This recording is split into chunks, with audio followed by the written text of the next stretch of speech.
Hi, this is Dino from FFTV, The High Press, and I'm going to analyse the power and growth of counter-attacking in the Premier League. We're going to use Man United in some examples and deconstruct their counter-attacking masterclass.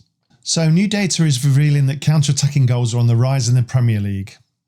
Opta statistics show that last season saw the most counter-attack goals since the specific metric began in 2018-2019. Experts attribute this to the prevalence of mid and low blocks, which allow teams to defend deep and spring on fast breaks. Inverted wingers with pace and dribbling ability have become their ideal counter-attacking weapons in a lot of clubs. The low block relies on quick forwards and ball-playing defenders, and also ball-playing defensive midfielders. Whilst the mid block's a little bit different, it relies on getting more numbers into the attack very quickly, often overwhelming the opponents. Let's have a look at some counter-attacking plays from, I'll take Manchester United, who are a great counter-attacking team and can deploy the mid-block and low block within their tactics. Here we've got a clip of Manchester United defending, and I'm highlighting a player here who's going to pick the ball up and look at the speed that they attack. Now the player here looks as though he wants to make an easy pass, but he actually progresses the ball a lot quicker by making the longer pass, therefore progressing up the field quicker. Here in another one, the goalkeeper's got the ball, and the easy options that he would go for is passing it either to his right back or the number 6 who is marked. Instead, he looks up the pitch and plays the long ball down to the right wing. And this results in a goal for Manchester United.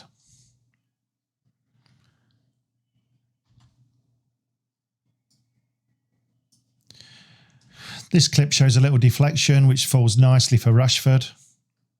And already you can see the Man United players on their toes ready to run, and they are sprinting. And all of a sudden you've got a situation where it's 4-on-3 and literally no one behind that attacking 4. Players running either side. Unfortunately, the bad ball meant that that chance wasn't converted. Here Manchester United are defending a corner, and I'm highlighting the player here that's going to bring it out. Again, watch the players as they absolutely accelerate. Look at the body shape as they're all getting forward, going at pace, dribbling as much as possible, and then looking for a layoff. This one, the goalkeeper is going to distribute it to Martinez. He's got two options there, a risky pass across the field and to Shaw at the left-back position. He plays it to Shaw. Shaw looks up. He's not got much option short.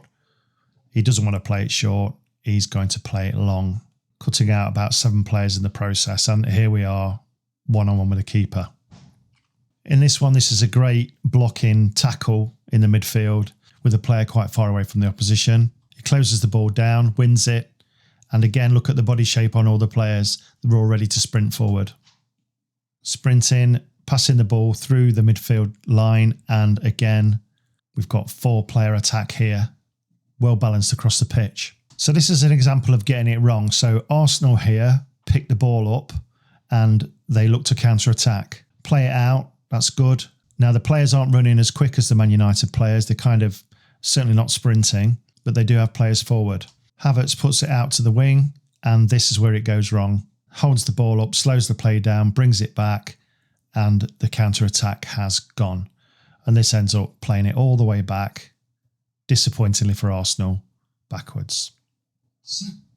The so-called Big Six clubs have scored the most counter-attacking goals last season, benefiting from clinical finishers like Mohamed Salah at Liverpool and Marcus Rashford at Manchester United.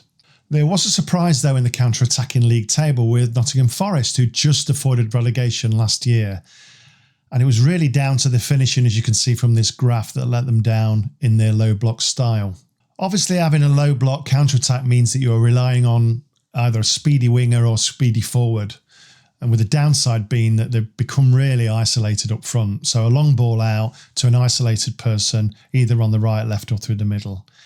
And that means they are often taking chances on their own.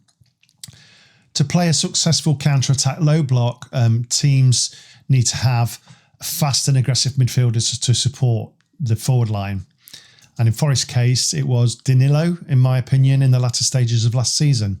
In terms of players, Salah remains the league's most prolific counter-attacking threat over the past 5 seasons. And certainly with Alisson in goal as the goalkeeper, being able to distribute the ball effectively, which is why a lot of these managers now are looking at goalkeepers like Onana, just coming to Manchester United, that are really good at distribution. So while previously seen as a negative tactic, counter-attacking is now a fundamental part of leading teams' tactical plans.